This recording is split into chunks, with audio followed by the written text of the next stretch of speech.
We are going to drive to the civil surgeon. I'm gonna drop a short clip on how you can book for a civil surgeon. And so when you get to your Google, look for report of immigration, medical examination, and vaccination. Make sure whichever form you get, it should be off the USCIS page. All forms are there. You can read about that. It's the form I-693. There is an alert that waives off the COVID-19 vaccination record, so the USCIS no longer needs that. And you can see effective December 2nd, 2024, we are required to file the form I-693. So don't listen to people who filed last year or before December.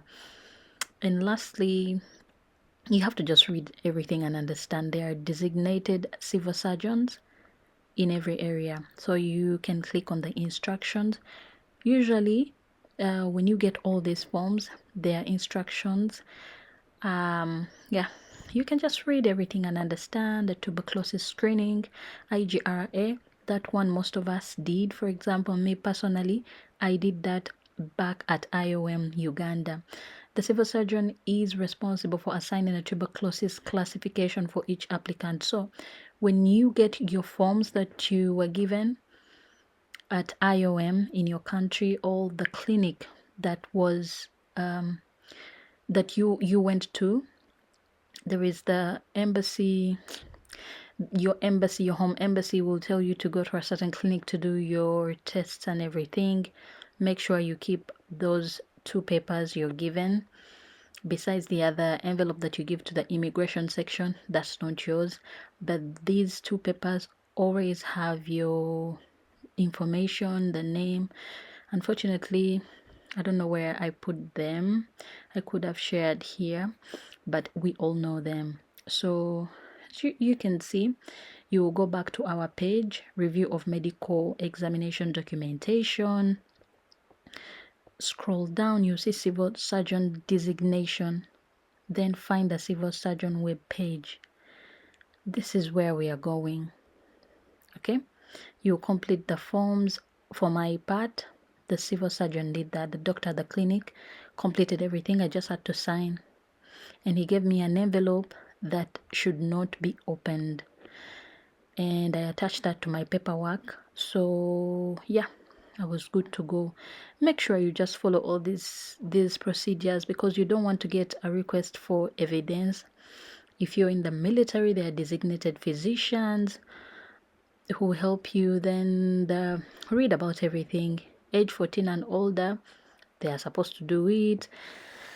And yeah, basically all the information we need is usually on the USCIS web page. Please don't get forms from anywhere.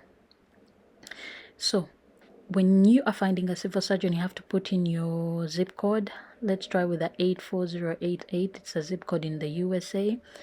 And you can see 84088, it's West Jordan, Utah, United States.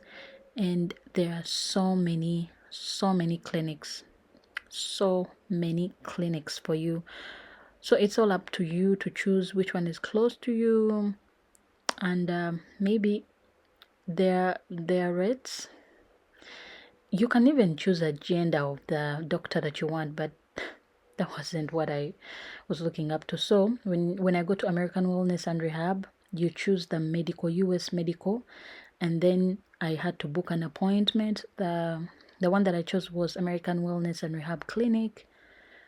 Yeah, so remember, I did my paperwork in March 2025. So by the time you watch this video, I'll be already done with this, which is okay. At least I got time and did this video for those people who are finding a hard time getting to figure out how to get the civil surgeon, how to do this and that. These things are not that hard, but they are not easy. So I kept looking for a date that was closer, because I remember there was maybe I tried checking in February, but most of the appointments were in March. So depending on the clinic that's close to you, yeah, that will matter a lot.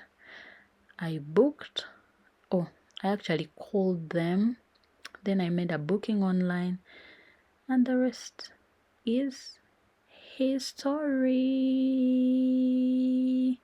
Reason for visit: US medical exam form I-693. It's there. So I think that's it, guys. I'm gonna be giving you an update on the visit to the clinic. I love you all. Thank you so much for watching this video.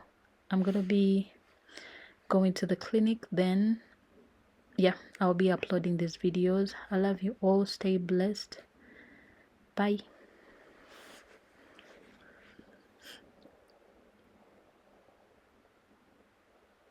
Hi guys, so it is March 2025. Excuse my skin, we are getting from winter, it gets spring or summertime, but we are going to drive to the civil surgeon. I really need to understand why I'm redoing this whole vaccination thing that we already did back in Uganda for the adjustment of status, and I'll keep you updated on every little thing. Last time when we went to the clinic, the receptionist at American Wellness Clinic here in Utah advised us to meet another doctor, so the appointment is today. Yeah, so we are here at the clinic, and I'm missing out on 3 records: chicken pox, polio, and tetanus. So if you are still back home and you can trace your records, come with them, because you'll need them, or else you're gonna get the vaccinations again. Can you imagine at my age getting polio and chicken pox, immunization, and tetanus? So these are the ones that I need. So for all immigrants coming into the United States, make sure you have all your vaccination stroke immunization records from birth, because I could not prove to the clinic that we went to, the USCIS Civil Surgeon Clinic, that I got my polio vaccination, my chicken pox vaccination. You have to prove tetanus. There are those many immunizations and vaccines that we took when we were still babies, from school, hospitals. So make sure you keep everything, otherwise you're going to be breaking the bank, because vaccines in the US are crazy expensive, like ridiculously expensive. So keep that in mind and save your lives and money and everything.